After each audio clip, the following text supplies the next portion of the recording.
Welcome to University Drive, your pathway to the transformational work of University of the Bahamas. Our goal is to build a better Bahamas by shaping tomorrow's leaders today, finding solutions to challenges, and forging new opportunities for growth. University Drive, where faculty, staff, students, and alumni travel the road of progress together with you.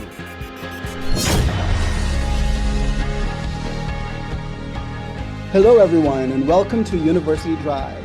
If the voice sounds different, that's because it is. I'm Craig Smith, and after spending quite a few episodes in the hot seat as a guest, the tables have turned.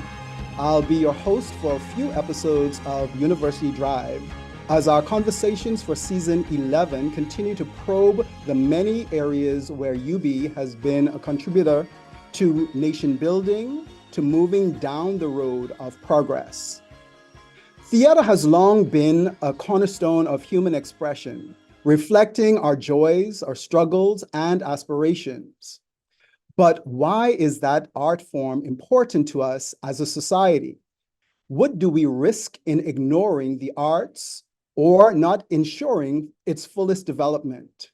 And what do we gain if our wholehearted support is given? Those are several of the questions we'll be tackling today.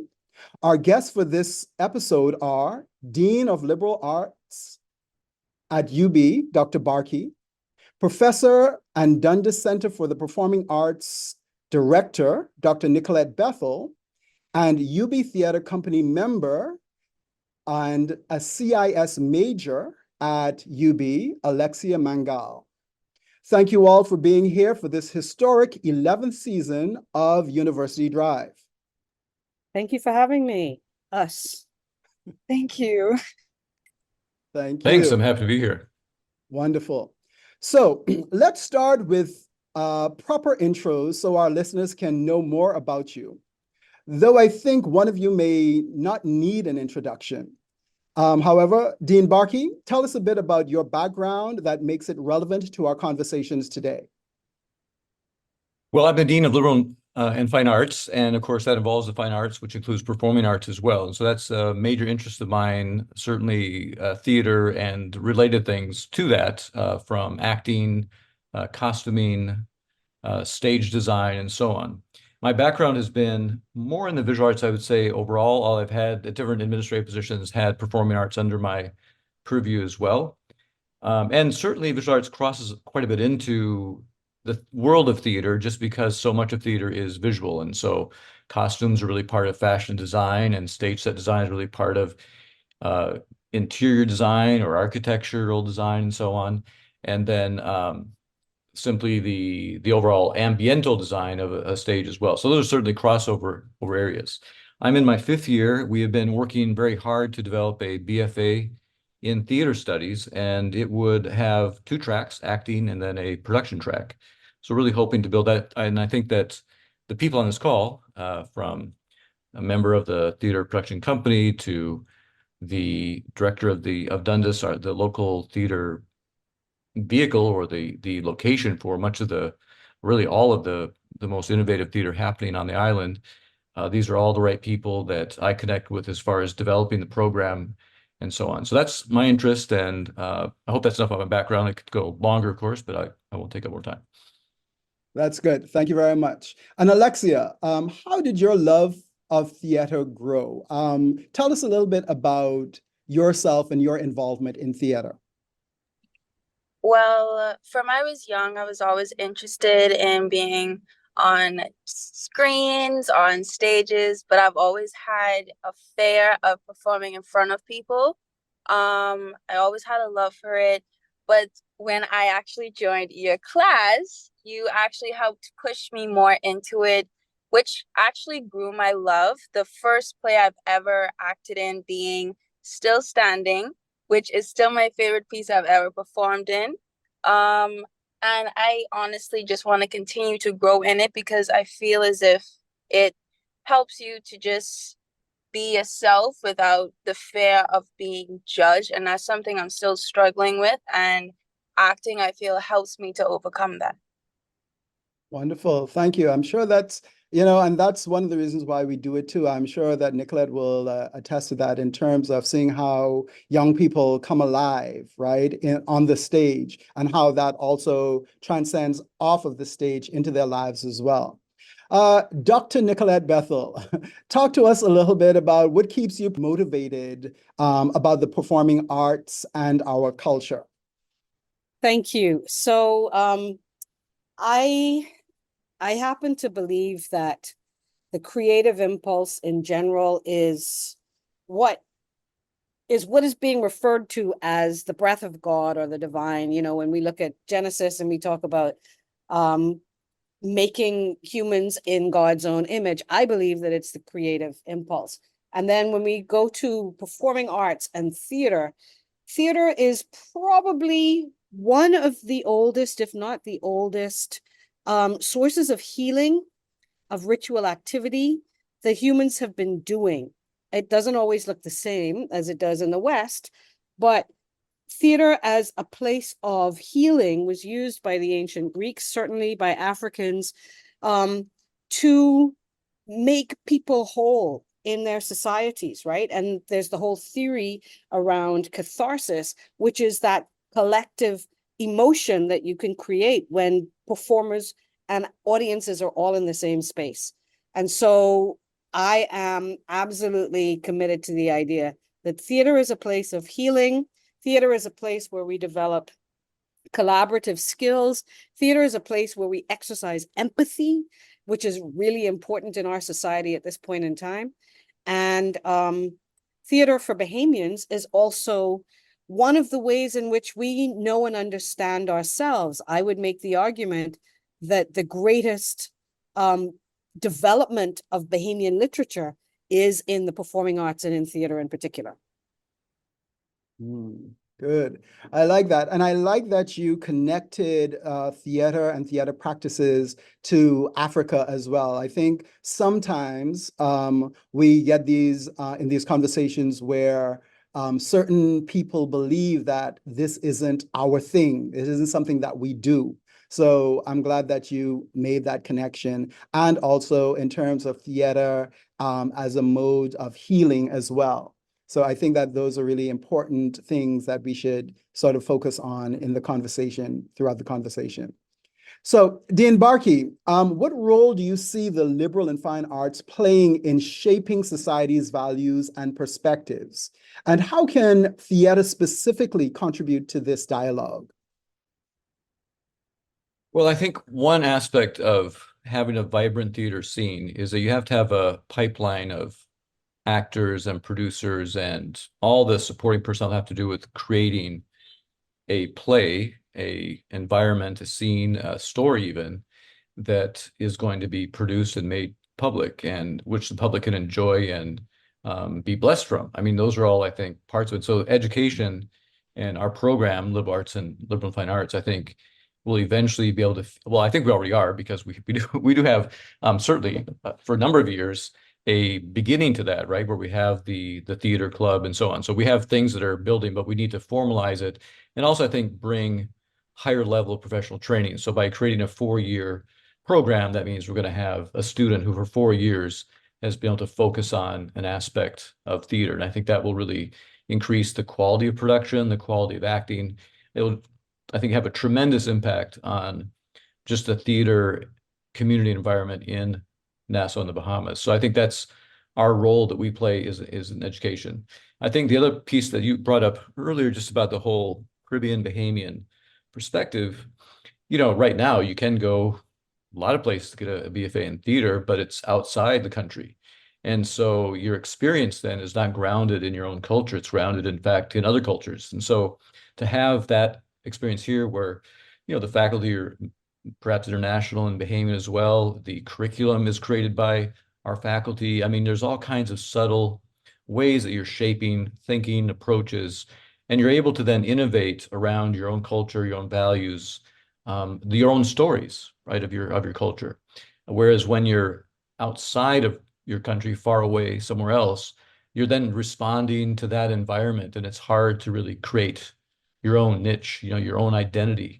And so I think that for me, the educational piece is such an important foundation, right? Based on that, you can do so much more once you have that.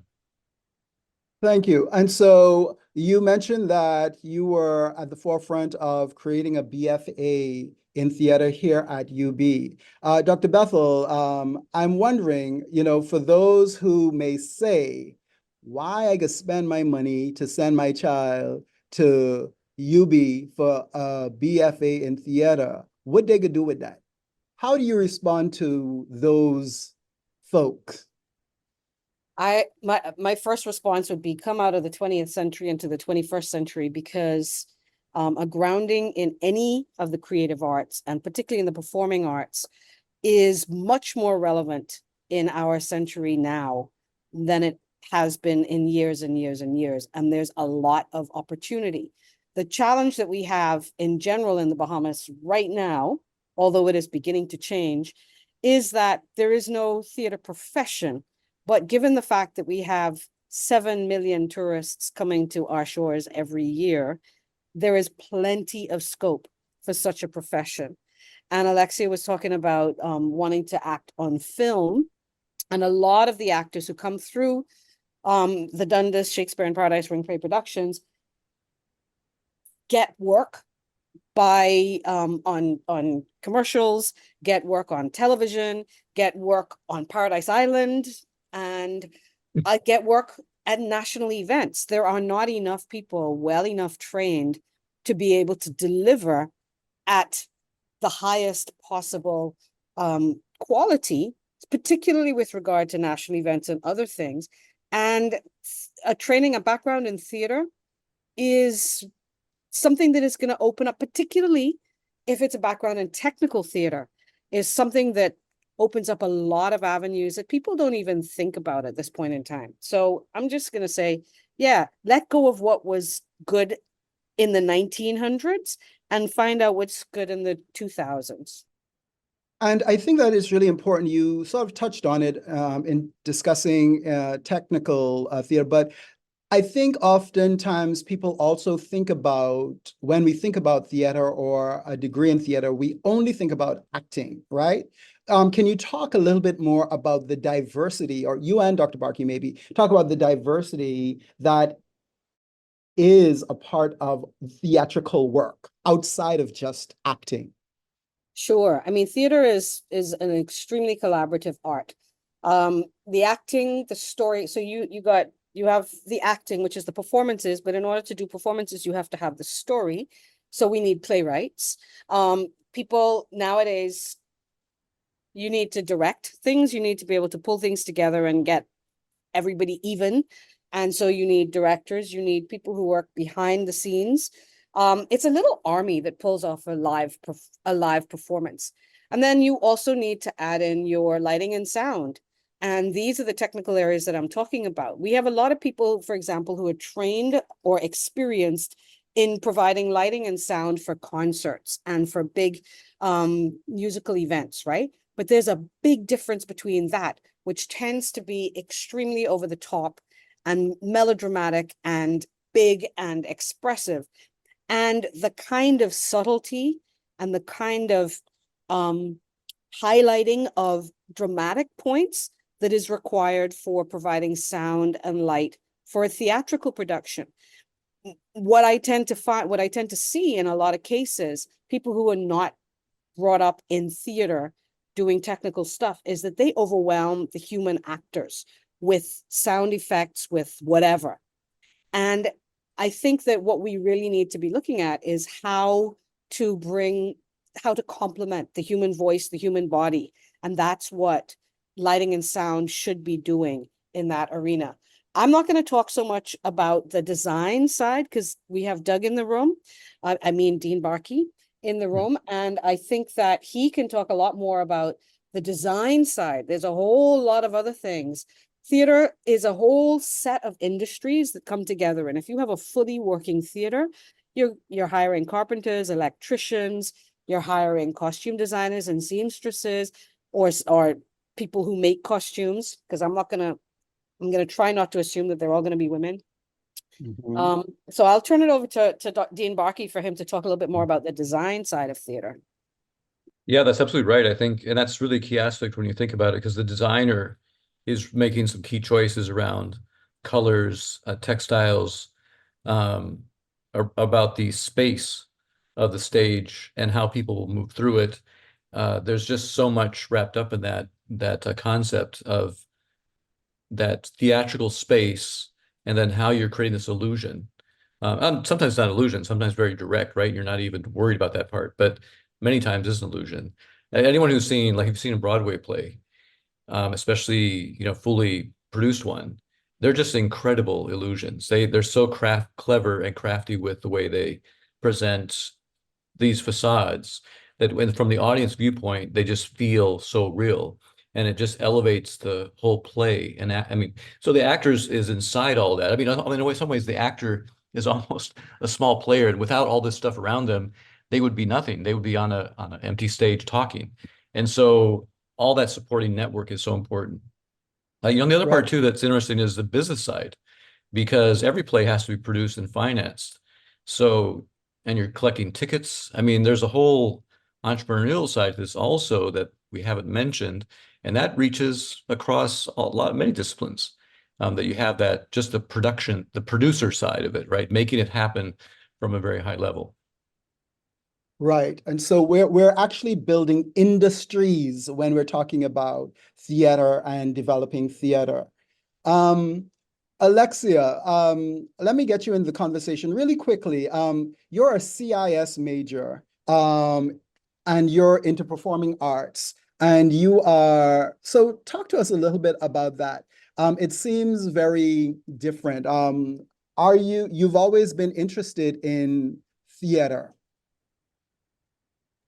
Yes. So I've always been interested, but what kept me back was my fear of public speaking, just of people in general. Growing up, I've always loved computers as well, especially with my parents. They had a major, major, major impact on that. My dad, he loves computers, and I got that from him. So I thought that I'd just kind of follow in his footsteps doing that at school, because I wasn't too sure if it was actually offered at UB. So I just took what I knew that I loved. And then when I found out that there was actually a theater production, I wanted to join it. I wanted to try and get in there as best as possible and just learn whatever I could possibly learn, whether it be stage directions, whether it be with props, costumes, lighting, anything that's possible that could give me some knowledge on it. I was willing to just take that. Okay, wonderful. This is a good point to take our first break. When we come back, we'll have more conversations about fostering success in our performing arts. Are you ready to take your knowledge or career to new heights? Don't wait to invest in your future. Do it now. How? Earn a professional development certificate from University of the Bahamas. Whether you're looking to enhance your leadership abilities, sharpen your technical skills, or explore a new field entirely, our Continuing Education and Lifelong Learning Center has the ideal course for you. We offer single-phase electrical, ethics in procurement, accounting for entrepreneurship, stop managing, start leading, dynamic presentations, digital marketing, superior customer service, and justice of the peace. We even have courses on smartphone photography, TikTok videos, defensive driving, and interacting with difficult people. Or open the door to new languages with English as a second language, conversational Chinese, and Spanish in the workplace. Our instructors are experts in their fields, and they're here to support you every step of the way. Call us at 302-4449. Enroll today.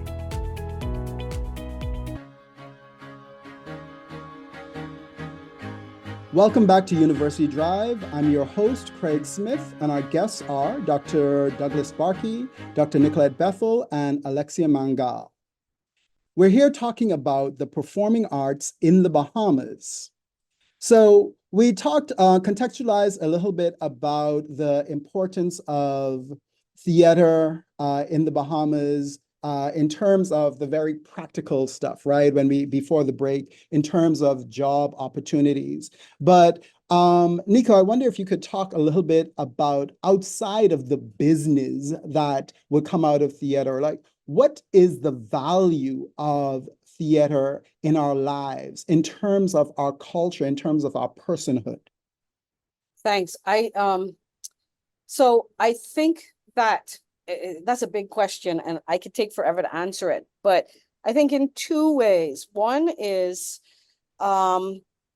theater connects us with human experience, and it makes us see the world in different ways. If we just think about the way in which we consume what's on the screen, which is an extension, it's an alternate world, right? It gives us the ability to experience lives from other people's perspectives. It can help us understand who we are and who other people are. It can help us express ourselves.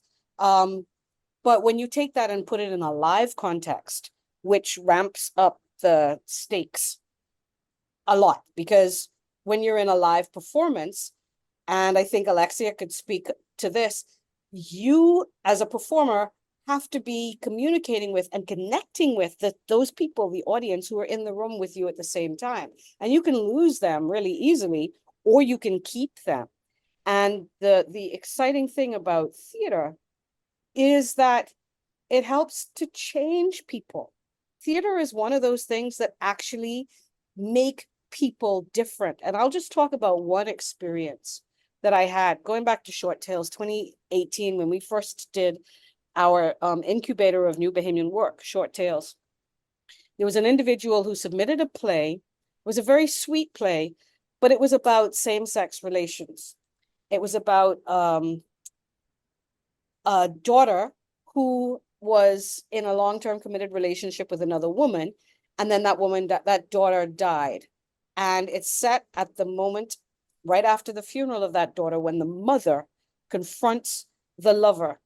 And it talks about all those things that people grapple with in our society, what God said and what this, and the judgment that people have to live with. And it's a very sweet play, and it ends in a positive note.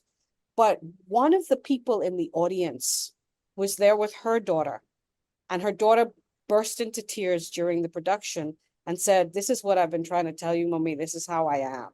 Wow. And the mother said for the first time she was able to allow her daughter to be who she was. That's powerful. That's powerful.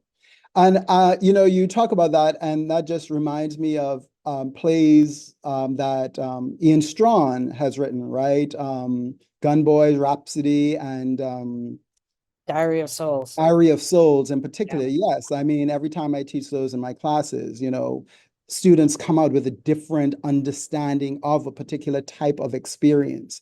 And so, yeah, I think that it's very valuable in terms of confronting us with our realities, oftentimes, right? Realities that we won't necessarily engage with outside of that particular space, but in that space when it's presented to you, and then you can go out and you can have a conversation about it. So I think that's very important for us. Yeah.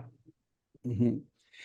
So I know, Nico, that last year you did for 50-year anniversary of Bahamian independence, you took on the Herculean task of, what was it, a play a month?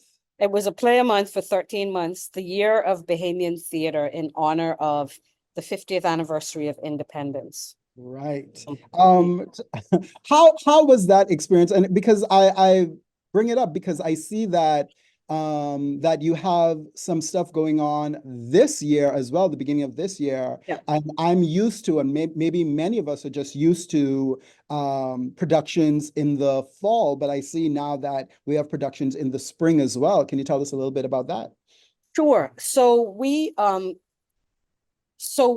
last year, Shakespeare in Paradise did the Year of Bahamian Theater to celebrate the Bahamian theatrical tradition. And the idea was we had 13 months, started in October 2022, ended in October 2023, and we did one play per month by a different Bahamian playwright. And so that ended up with, I have the numbers somewhere, like I think 16 playwrights, 15 plays, 14 directors, something like that.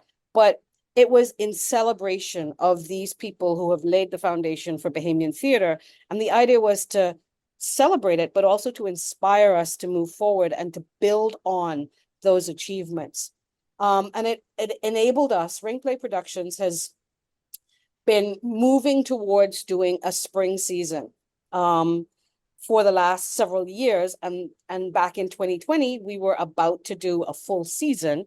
And then everybody knows what happened in March of 2020. So we did 2 plays and then it was done for 18 months. So we are now doing 4 plays, March, April, May, and June. So it's the same monthly thing, but not for the whole year.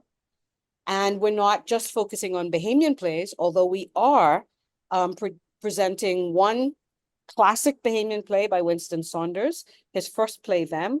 And we are premiering 2 new Bahamian plays next month. So I encourage people to get in touch, go to shakespeareinparadise.org or the dundascenter.org and see what's playing, and join our mailing list so you can find out what's going on. Wonderful. And Alexia, I know that you were actually in one of the plays last year, celebrating the 50 years of independence, and you are also currently in rehearsals now for a play. Can you talk to us a little bit about the play that you're working on now? Yes. So the play that I'm in now is called Picky Peasy Nappy Head. It's about 3 children who just went through this major hurricane, just trying to survive, honestly, after losing someone and many things very special to them. It is very sweet. It actually opens your eyes up to a lot as well. I personally feel there's an older sister. She knows exactly what happened, but she is also just trying to convince her younger siblings that everything is okay, that everything will be fine for them. She's there for them. They have each other. And I think that's a very touching moment because there are a lot of siblings that are sometimes at war who just think that there's people out after them, their siblings. And with this and my co-stars, I really feel like there is a strong connection between us, and that this play can actually open up a lot of eyes to the way it should be with family. When you lose someone, just having that support. Picky Peasy Nappy Head, I truly feel can help in that situation. All right. And you were neglecting that play is actually a musical as well, right? So you'll be singing. Yes, it is also a musical to kind of lighten up the mood. There are very funny moments inside it as well. So it's not all gloomy. Everything is quite happy. It's to bring happiness through sad times, which I absolutely love it. These kids, they just went through this tremendous hurricane, and now they're running around and singing with joy about what they still have. Wonderful. Alexia, I would like to, I'm interested in, because you're very young, right? So what would you say would be the best way to get more young people involved in theater? I also see that right now there's a lot of TikTok and Instagram and those sorts of things that seem to garner the attention of young people. Do you feel like young people your age, maybe a little bit younger, a little bit older, would they gravitate to the theater, or what can we do to get them more interested in a theater production? Because, young people, they will travel to go to a concert or, a basketball game. What would your advice be to those of us who are in theater, developing theater production? What would be your advice to court younger people? For me, I would say more publication. I feel as though there are a lot of people my age, slightly younger, slightly older, that they don't support it as much. They don't push it out for other people to see. And I feel that is what's causing a lot of people to not want to go towards it. Just as me, I didn't think that there was any opportunity for me to have an acting career in the Bahamas. And I feel like there's a lot of people as well in the world who doesn't feel like they can possibly do it, because I will be honest, I did not know that UB did have a theater company. I didn't know about the Dundas. I had no idea of anything pertaining to acting. So I feel if people were to share it more, just like on their TikToks, if they promote it more, they put it out there in the world and on their social media, share it with their friends that this is happening, I think it'll open up a lot of eyes. Because I think it was just last year where we had that big casting where people from all around the world came over. There were so many people out there for acting. So I feel if there was a lot more promotion between the acting community with those who have that passion, I feel like that can actually open up a lot more eyes to actually try as well. Okay, thank you. Dr. Bethel, I'd like your response to that. What do you see as the obstacles that need to be overcome so that our theater culture is more sustainable and desirable? So I really like what Alexia said, and but I think that the issue with publication, you kind of need a critical mass. So what we need to do is to be encouraging all the people who perform and who work with us to spread the word on their social media whenever they're in rehearsal, whenever they're going to be in a show, so that it can penetrate more widely. There is always the challenge, and we have a real challenge of support. Where theater survives and where theater flourishes in the world, it has significant support, corporate and or government. And we just don't have that. We don't have corporate support. Every now and then people come in, but corporations in the Bahamas tend to do a lot more with Junkanoo, for example, and we definitely don't have any government support. And right now we are working, the theater is in discussions with the university to begin to develop a more stable existence. But the biggest challenge that we have is we don't have an industry. We have a lot of people who have passion, who have incredible talent, who have serious gifts, but people got to keep the lights on. People got to buy their food. People have to pay, people have to work to make salaries. And we can't hire people right now. Everybody's doing it for the love of it. And without that investment, it's just not going to flourish. And people like Alexia are not going to see a future in it, because there isn't really a future in it. I'm a university professor who does theater on the side, and there's nothing against the university and there's nothing against my professorship, but I don't know what I would be doing if I could be a full-time theater professional. Interesting. Dr. Barkey, what strategies do you believe are essential in nurturing a new generation of diverse and inclusive theater practitioners? How can an educational institution such as UB lead the charge in this endeavor? Well, I was thinking about what Nico said about building critical mass, which I think is absolutely true. But one of the great things about, we're not New York City, but we have 7 million people coming into the island every year that are new people looking for entertainment. I mean, there's only so much you can do on the beach. A couple of days later, you're sunburnt, ready for something else. There's really an opportunity, I think, for the companies, the corporations that are the ones right now that are basically making lots and lots of revenue off visitors, to start to actually raise that level of experience and perhaps even increase people's interest in coming to the Bahamas by adding experiential entertainment level, because that's where the theater could come in. And along with that, I mean, you're able to, when you're doing entertainment, so if you look at the range of things available, even say in film, right, you have, lighthearted or comedies, and you have really deep, thoughtful cinema, and so on that's happening. They're all in the same area, and often one supports the other. The deeper, thoughtful, innovative films often end up having techniques and aesthetics that eventually get incorporated into mainstream, really, mega earners for films.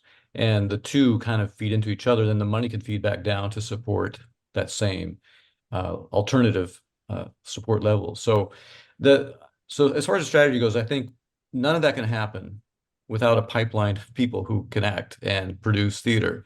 And so there needs to be impetus at the educational level, whether it's corporate governmental support, to get the program off the ground and start building up that group of people.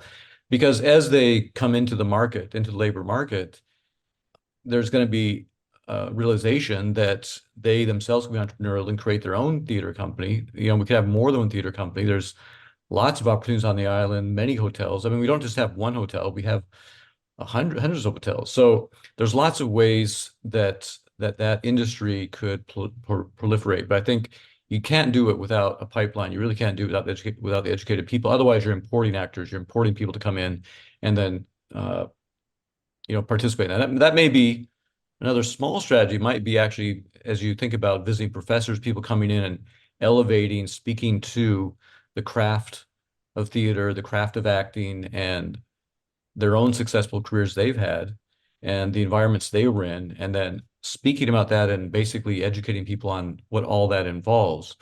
I think that would be an important aspect. So basically a pipeline. Secondly, you need the venues once people graduate. Right. Thank you for that. So I'm really interested in the idea of theater, and based on the conversation what Nico said earlier, right, in terms of that particular short tales with that message, I think that, theater can be and has been dangerous, right, in terms of the messages, in terms of what is on stage. And so when we come back from our break, I want us to maybe think about dangerous theater, right? What does that mean? And do we support dangerous theater? I'm just thinking about a conversation that was held at UB a few months back, and there was, a sort of outcry because of that conversation. I'm wondering what role the University of the Bahamas has if we are developing theater and pushing theater, in terms of thinking about theater that really challenges some of the things that we really find as we're rooted in certain ideas. And so I want us to talk about dangerous theater when we come back, and why that might be important, and whether that can exist within this space, and whether we can do that at the University of the Bahamas. All right, so we'll take a break here, and when we come back, we will have more conversation.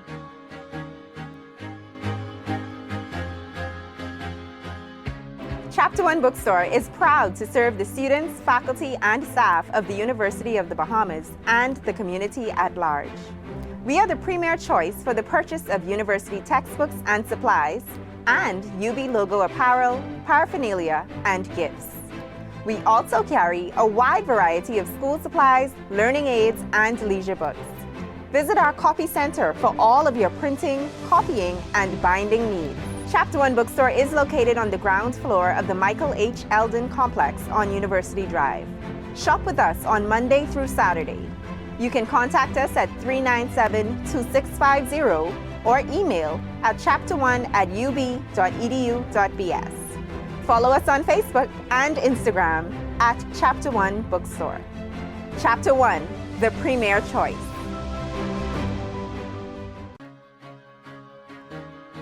And welcome back to University Drive. I am your host, Craig Smith, and our guests today again are Dr. Douglas Barkey, Dr. Nicolette Bethel, and Alexia Mangal.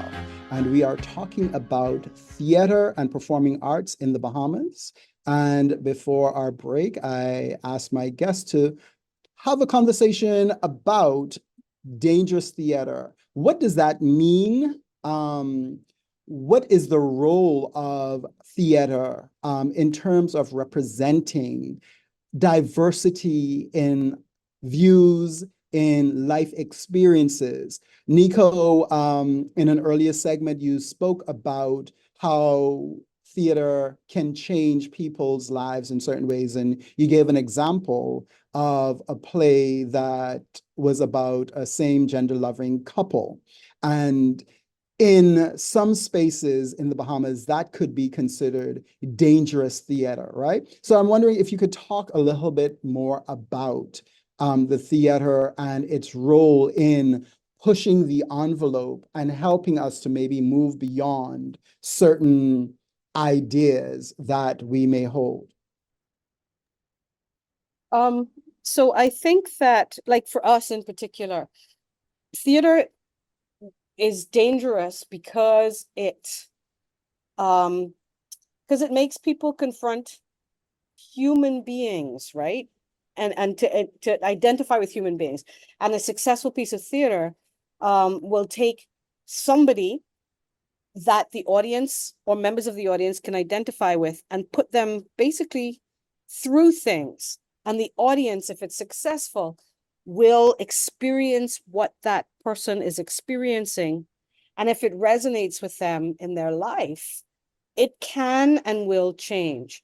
And it's dangerous in a society where things are not perfect. And our society, let's face it, is not a perfect society in a lot of ways. We're grappling with all kinds of things. And part of it has to do with structures that disadvantage a whole lot of people and advantage a few. And so theater can be dangerous by making those structures visible, by making people think, by making people see alternatives, and by making people come up with ways to address those things. I like that. Dr. Barkey, what do you see, or how do you see the University of Bahamas being a part of that in terms of, I think that Nico may have a little bit more leeway because it's in the Dundas, but what role does the university have in presenting this kind of work? Well, I think the university has a role to be a safe space, where ideas can be explored. And the theater is a great place for that, as I think Dr. Bethel was mentioning. You can experience other people's perspectives, which I think that's a key thing. So you experience other people's stories. You're drawn in, you're immersed in their story. The Year of Theater we were talking about before, it really was a fantastic series of plays. I learned so much about Bahamian culture. And some of those plays were not necessarily easy to watch. There were some about domestic violence, machismo, some about people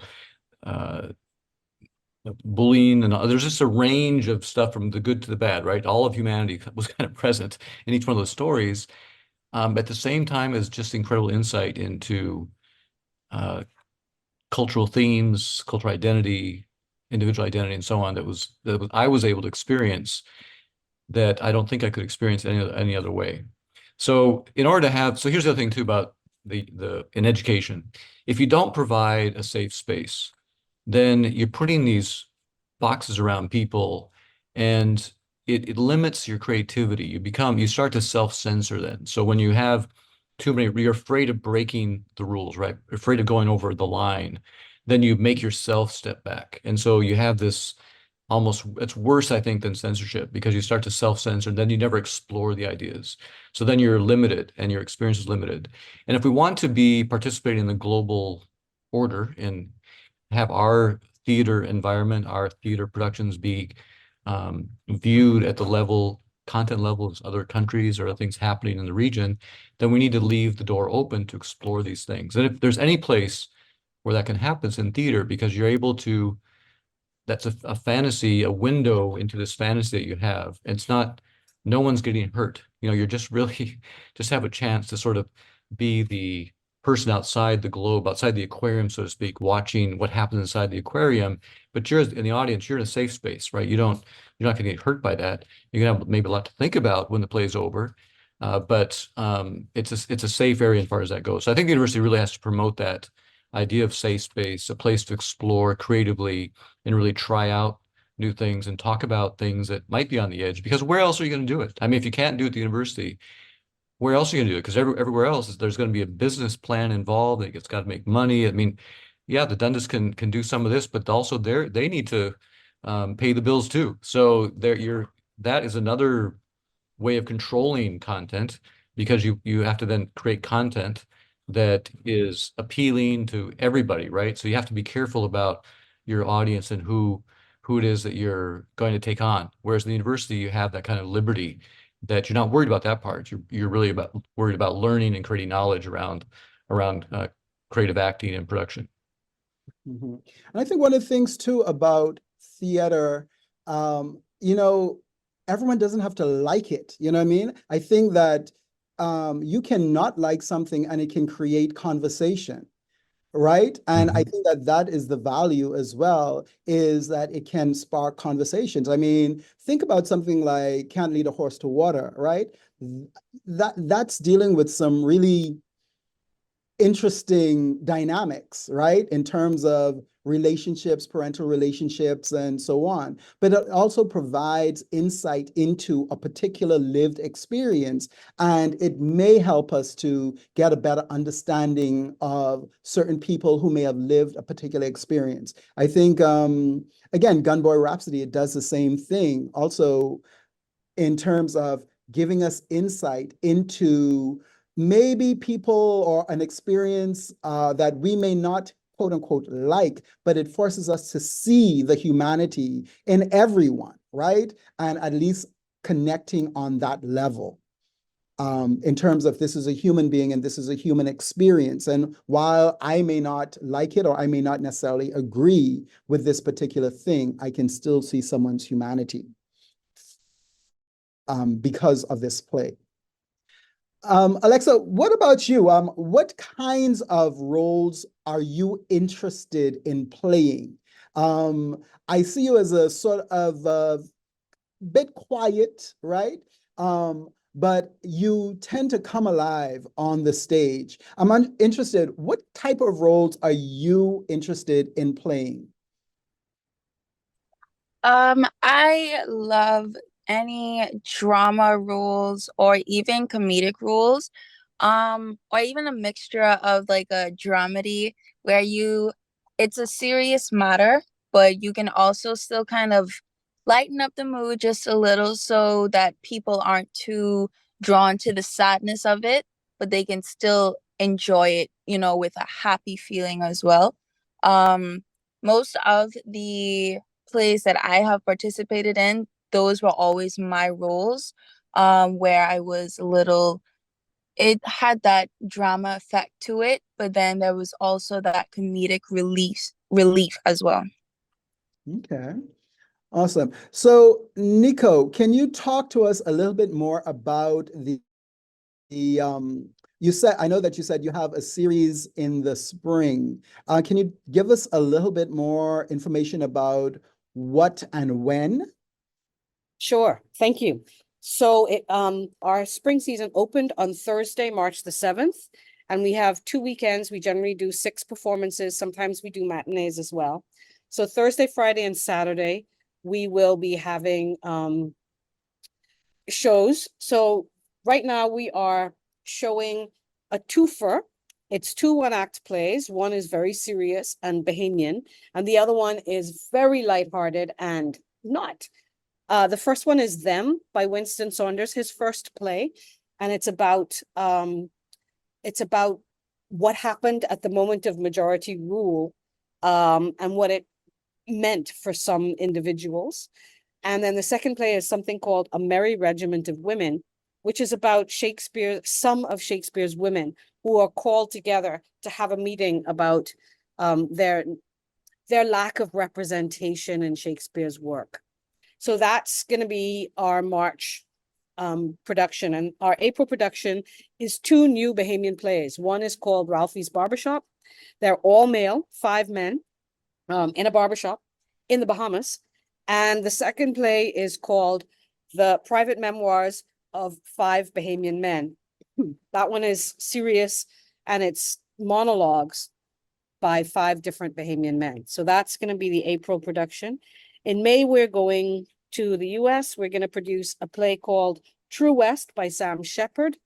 who is or was an outstanding American contemporary playwright. And then we're going to round off the season with The Good Doctor by Neil Simon. And what he has done is he's taken Chekhov's short stories and he's turned them into short plays. So it's kind of like a short tales sort of thing, a bunch of short plays with different characters in different situations, but it's screamingly funny, very Russian, and very crazy. Awesome. That will And be in June. what's the best way for folks to get tickets or find out more about the event? So the best thing to do is to get the tickets from the Dundas, but we do have an online service that is now much more flexible than the one we were using. You can purchase your tickets online using PayPal or using credit cards or by bank transfer. I don't really know what the link is, so I would say go to shakespeareinparadise.org or to dundasciviccenter.org or to ringplay.org and have a look and see what's playing. That's the best way to go about it. And then sign up for our mailing list and you'll get it delivered to your inbox on occasion. All right, wonderful. Alexia, can you tell us a little bit about maybe where people can find information about the UB Theater Company or Picky Peasy Nappy? So we have a Instagram page where we've started promoting it, showing a little bit of the cast, who plays who, and then we're also showing a little snippets of behind the scenes on the Instagram page. We are thinking of starting a TikTok page as well, so we may do a little more with that. A lot more of our behind the scenes may come on there. Good. So I know that TikTok, you kids on the TikTok, so that might be a great way to get some younger people interested. I do believe that there's a Facebook page as well, UB Theater Company, and folks can always send an email to get more information. And I think that your show is premiering this April, right? Yes, this April. All right, cool. So I guess if people are interested in that, they can just check on Facebook or keep an eye on Instagram for more posts from the UB Theater Company. All right, so let's take the last few minutes. And I'm just interested in hearing from any last words from anyone. I see Nicolette has posted shakespeareinparadise.org, ringplay.org, and dundascenter.org. So for more information about Shakespeare in Paradise, Short Tales, Ringplay Productions, you can go to those sites. Dr. Barkey, last words in terms of when can the general public expect for the BFA in theater at University of the Bahamas? Good question, because our curriculum process is not a speedy one. However, we have made good progress. I'd say we're halfway there at the moment. I think it's a year off before it'll actually be approved. So, and as you know, we're going through accreditation. That makes things a little more complex as well. But at this point, we really are just creating some of the courses. We have the plan made. The preliminary plan has been approved. So at this point, it's somewhat downhill. We just need to really put together the final set of courses, build them out basically, and we'll be ready to go. All right. So if folks are currently at UB, but interested, in CIS or accounting, but they really want to be in theater, they have about a year's wait. Yeah, and I would love to hear from them as well, because I'd like to know who the students are that are interested in taking this. So that would be great if they can write me. Okay. And maybe high schoolers, 11th grade, 12th grade, interested in theater, interested in acting. Maybe by the time as they graduate, we might be ready for them to come in. And also they might be, they may be able to write to you as well and find out about the process and where the process might be? How Sure. how can they get in touch with you? Well, my email is quite easy, douglas.barkey, Barkey, at ub.edu.bs. Wonderful. Nico, before we leave, any final words, thoughts? What does the Bahamian people need to know about theater in the Bahamas and or how they can support theater in the Bahamas? So I just want to leave you guys, you have all the links, and there's also a Facebook page in the name of Shakespeare in Paradise. But I just want to say that right now we are the Short Tales call for submissions is open, where we are soliciting short scripts from people who want to get into theater and who may not be ready to take that plunge and write a whole full-length play. So write a 10-minute play, send it to admin@shakespeareinparadise.org, and then we'll send it out to our cadre of readers. And who knows, it might get selected to be in the next Shakespeare in Paradise in September, October 2024. Wonderful. And Alexia, do you want to make a plug for Picky Peasy Nappy Head? Yes, you guys can follow us. It's at UB Theater, Bahamas UB Theater Company. You can give us a nice little follow on that Instagram page. We would love your support. And just one final thing, anyone out there who is interested in the acting industry, I highly recommend you just push yourself to do it, because it is worth it. The support that you get in the community is 100%. I love everyone who I've ever worked with. They're constantly pushing me to continue to do it. And I would love for more people to just join us. Don't forget to support everyone. Anyone that you may know who is even in the community, continue to support them and push them to do it to help the acting community in the Bahamas. Wonderful. It's amazing how quickly time slips away. It's been such an edifying conversation with all of you. I hope our listeners have enjoyed it. That brings us to the end of our show. Continue to stay tuned for more episodes of University Drive. I'm Craig Smith, signing off for now.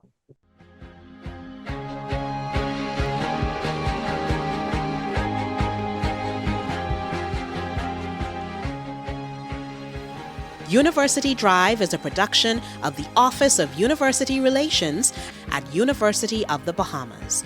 All rights reserved.